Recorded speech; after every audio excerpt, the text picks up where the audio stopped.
PR পদ্ধতিতে নির্বাচন, জুলাই সনদসহ ৭ দফা দাবি পূরণ হলেই যেকোনো সময় নির্বাচনের জন্য প্রস্তুত জামায়াতে ইসলামী, এমনটাই জানিয়েছেন দলটির সহকারী সেক্রেটারি জেনারেল অ্যাডভোকেট এহসান মাহবুব জুবায়ের। বৃহস্পতিবার সকালে ডিএমপি কমিশনারের সঙ্গে বৈঠক শেষে তিনি এ কথা বলেন। এদিকে সোহরাওয়ার্দী উদ্যানে ১৯ জুলাইয়ের জাতীয় সমাবেশের বিষয়ে ডিএমপি কমিশনারের সঙ্গে বৈঠক করে জামায়াতে ইসলামীর প্রতিনিধি দল। বৈঠক শেষে জামায়াতে ইসলামীর নেতা বলেন, রাজনৈতিক ইতিহাসের সবচেয়ে বড় সমাবেশ করতে যাচ্ছে জামায়াতে ইসলামী।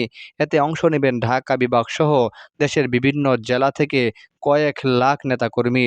ডিএমপির পক্ষ থেকে নিরাপত্তা সহ সার্বিক সহযোগিতার আশ্বাস পেয়েছেন তারা।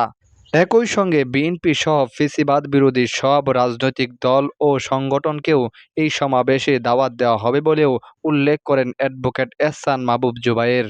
এ সময় আরও উপস্থিত ছিলেন দলটির কেন্দ্রীয় প্রচার সম্পাদক মতিউর রহমান আকন্দ, কেন্দ্রীয় কার্যনির্বাহী পরিষদের সদস্য ও ঢাকা মহানগরী উত্তরের সেক্রেটারি ডক্টর শফিকুল ইসলাম মাসুদ প্রমুখ।